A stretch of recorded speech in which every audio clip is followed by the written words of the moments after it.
Assalamualaikum warahmatullahi wabarakatuh. Alhamdulillahirabbil alamin, kita bisa bertemu pada kesempatan kali ini.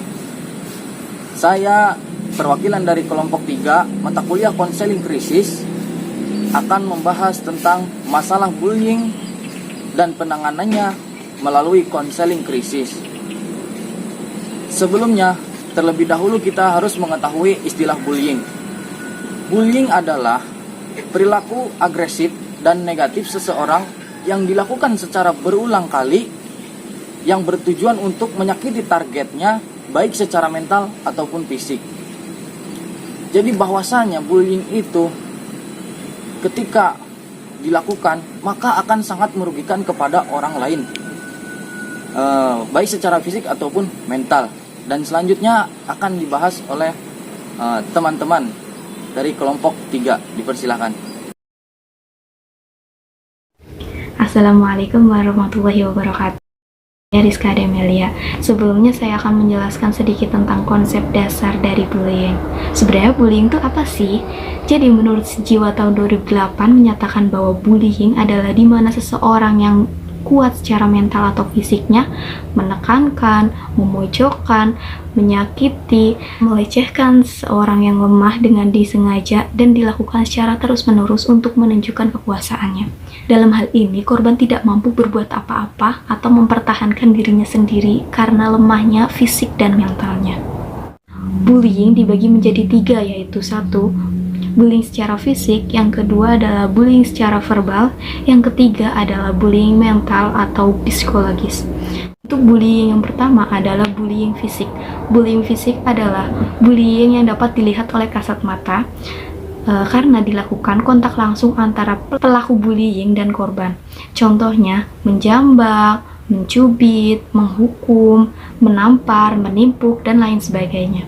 Yang kedua ada bullying verbal. Bentuk perilaku bullying ditangkap melalui iri pendengaran. Contohnya menjuluki, meneriaki, memaki, menghina, menuduh, dan lain sebagainya. Yang ketiga ada bullying mental atau bullying psikologis. Bullying mental atau psikologis adalah bentuk bullying yang paling berbahaya dibanding bentuk bullying yang lainnya karena kadang diabaikan oleh beberapa orang. Contohnya memandang sinis, memandang penuh ancaman, mendiamkan, mengucilkan, memelototi, dan mencibir. Faktor yang mempengaruhi perilaku bullying. Yang pertama, faktor keluarga. Pola asuh dalam suatu keluarga mempunyai peran dalam pembentukan perilaku anak, terutama pada munculnya perilaku bullying. Yang kedua, faktor dari pergaulan. Teman sepermainan yang sering melakukan tindakan kekerasan kepada orang lain akan berimbas pada perkembangan anak. Anak juga akan melakukan hal-hal yang orang lain lakukan. Yang ketiga adalah situasi sekolah yang tidak harmonis dan diskriminatif. Perilaku bullying dapat berdampak pada korban dan pelaku bullying tersebut. Yang pertama, dampak perilaku bullying bagi korban yaitu timbulnya rasa rendah diri, kurangnya kepercayaan diri, penolakan dan isolasi sosial, kekhawatiran dan ketidakmampuan sosial. Yang kedua, dampak dari pelaku bullying yaitu kegagalan dalam mengembangkan kemampuan sosial seperti empati, negosiasi, dan balas budi, kehilangan emosi sehingga cenderung menggunakan kekerasan untuk mewujudkan keinginannya. Korban bullying, strategi yang pertama yaitu memotivasi. Menurut Hardy, motivasi adalah suatu kondisi yang mendorong atau menjadi sebab seseorang melakukan perbuatan atau kegiatan yang berlangsung secara sadar. Hasil penelitian yang telah diperoleh dan dianalisis oleh peneliti dari proses kegiatan wawancara, dokumentasi, dan observasi bahwa peneliti telah memberikan motivasi untuk meningkatkan kepedulian peserta didik terhadap korban bullying karena motivasi dianggap dapat membangkitkan hal-hal positif dalam diri seseorang. Motivasi yang diberikan guru kepada peserta didik berbentuk perhatian dan kasih sayang secara penuh.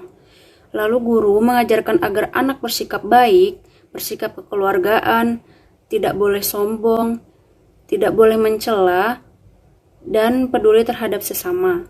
Lalu, guru juga memberikan Contoh perilaku yang baik seperti memberi senyuman, saling menyapa dan berjabat tangan, serta menceritakan tokoh-tokoh inspiratif seperti tokoh-tokoh pahlawan dan cerita nabi. Strategi yang kedua yaitu menasehati. Guru memberikan nasihat agar anak tidak berperilaku sombong, mencontohkan perilaku yang baik dengan mengajak peserta didik untuk bergotong royong, kerja bakti, dan bakti sosial. Strategi yang ketiga ada bimbingan secara kelompok dan individu. Di sini, guru memberikan bimbingan dengan penuh perhatian, baik secara bersama-sama di dalam kelas maupun sendiri-sendiri. Ini bertujuan agar peserta didik lebih terbuka dengan masalah yang dihadapinya. Lalu, komunikasi antara guru dan peserta didik terjalin dengan baik sehingga dalam memberikan bimbingan dan arahan berjalan baik. Strategi yang keempat yaitu melakukan tindakan pengawasan. Di sini, guru dan orang tua peserta didik bekerja sama dalam memberikan pengawasan terhadap interaksi maupun perilaku dengan sikap tegas dan tidak segan-segan memberikan peringatan serta hukuman yang bersifat mendidik.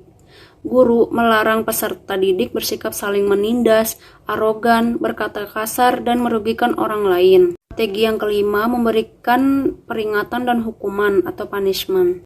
Peringatan yang diberikan oleh guru kepada peserta didik yaitu berupa denda atau sanksi. Seperti contoh, peserta didik dibawa ke ruangan kepala sekolah dan dilaporkan kepada orang tua jika dia melakukan kesalahan.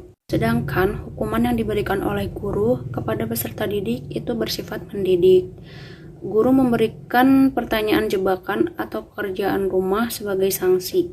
Strategi yang keenam, guru harus menjadi tokoh panutan atau teladan bagi peserta didik. Strategi yang ketujuh, guru bekerja sama dengan orang tua peserta didik agar guru dapat berkonsultasi secara intens dengan orang tua untuk menemukan solusi terbaik apabila peserta didik memiliki kendala atau masalah di sekolahnya. Lalu, strategi ke-8, kerja kelompok atau diskusi. Manfaat dari diskusi antara lain, yang pertama, peserta didik memperoleh kesempatan untuk berpikir. Yang kedua, peserta didik mendapat pelatihan mengeluarkan pendapat, sikap, dan aspirasinya secara bebas. Yang ketiga, peserta didik bersikap toleran terhadap teman-temannya. Yang keempat, diskusi dapat menumbuhkan partisipasi aktif di kalangan peserta didik. Yang kelima, diskusi dapat mengembangkan sikap demokratif, dapat menghargai pendapat orang lain, dan dengan diskusi, pelajaran menjadi relevan dengan kebutuhan masyarakat. Strategi ke-9, memberikan penghargaan atau reward. Strategi yang terakhir, memasang slogan atau tata tertib di kelas. Assalamualaikum warahmatullahi wabarakatuh. Nama saya Lucy Anggraini. Saya akan memaparkan tentang konsep dasar pendekatan yang digunakan dalam bullying. Konsep dasar yang digunakan bullying adalah menggunakan konsep dasar pendekatan konseling behavioral. Konseling behavioral adalah bentuk adaptasi dari aliran psikologi behavioristik yang menekankan perhatiannya pada perilaku yang tampak. Pada hakikatnya, konseling merupakan sebuah upaya pemberian bantuan dari seorang konselor kepada klien. Bantuan di sini dalam pengertian sebagai upaya membantu orang lain agar ia mampu tumbuh ke arah yang dipilih sendiri, mampu memecahkan masalah yang dihadapinya, dan mampu menghadapi krisis-krisis yang dialami dalam kehidupannya. Konsep dasar teori konseling behavioral.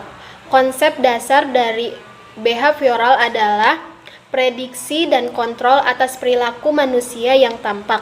Muhammad Surya mengatakan bahwa dalam konsep behavioral, perilaku manusia merupakan hasil belajar sehingga dapat diubah dengan memanipulasi dan mengkreasi kondisi-kondisi belajar.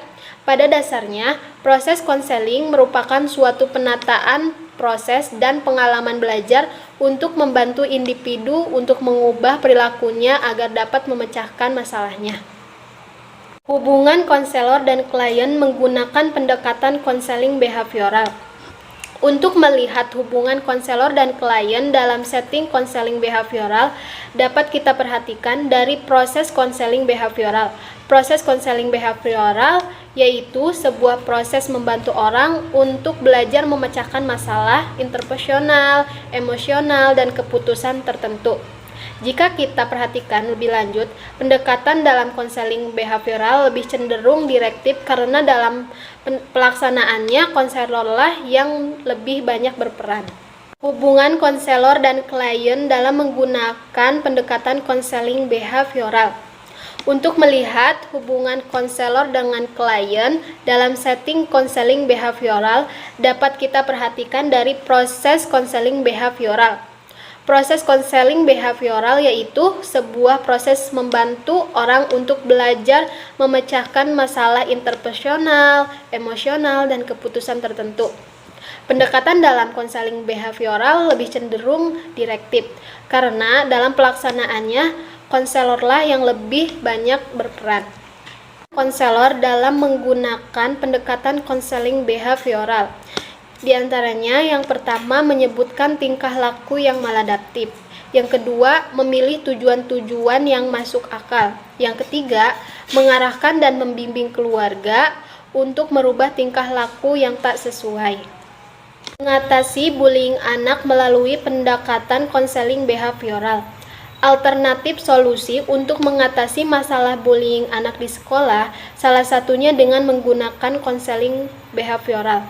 Konseling behavioral adalah suatu proses membantu orang untuk belajar memecahkan masalah interpersonal, emosional, dan kepentingan tertentu. Penekanan istilah belajar dalam pengertian ini ialah atas pertimbangan bahwa konselor membantu orang atau konseli belajar atau mengubah perilaku. Konselor berperan membantu dalam proses belajar menciptakan kondisi yang sedemikian rupa sehingga klien dapat mengubah perilakunya serta memecahkan masalahnya. Terima kasih. Wassalamualaikum warahmatullahi wabarakatuh. Baiklah teman-teman, dapat kita simpulkan bullying itu bukan masalah biasa. Bullying itu masalah yang serius dan bisa dialami oleh siapa saja. Tak hanya dialami oleh siswa-siswi yang duduk di bangku sekolah. Bisa terjadi di lingkungan kuliah, kerja, maupun tetangga. Nah, agar tidak menjadi korban bullying, ada beberapa cara mencegah bullying yang bisa kita lakukan. Pertama, yaitu tunjukkan prestasi. Yang harus dilakukan oleh para korban bullying adalah tak ragu untuk menunjukkan prestasinya. Entah itu di sekolah maupun di lingkungan kerja. Lama-kelamaan, si pelaku bully akan mundur dengan sendirinya karena merasa korbannya tidak terkalahkan. Yang kedua, jalin pertemanan dengan orang banyak. Nah, pastikan bahwa circle pertemananmu ini sehat dan tidak suka melakukan bully. Ketika korban bullying memiliki banyak teman, maka pelaku bully akan berpikir 2 kali untuk menindasnya karena kita memiliki banyak teman. Kemudian yang ketiga, tumbuhkan rasa percaya diri. Pelaku bully akan malas menindas orang yang berani dan percaya diri. Kemudian yang keempat, tidak terpancing untuk melawan. Cara mencegah bullying bisa dimulai dengan tetap bersikap tenang dan sabar tanpa terpancing untuk melakukan perlawanan dengan emosi. Kemudian yang terakhir, jadikan bulian sebagai penyemangat untuk sukses. Jadikan bulian sebagai sarana penyemangat agar kamu bisa meraih sukses. Ingat, balas dendam terbaik bukan membalas perbuatan jahat mereka, tetapi dengan membuktikan bahwa diri kita bisa menjadi sukses dan lebih baik dari mereka yang pernah membuli kita. Mungkin cukup sampai di sini saja. Terima kasih, kurang lebihnya mohon maaf. Wassalamualaikum warahmatullahi wabarakatuh.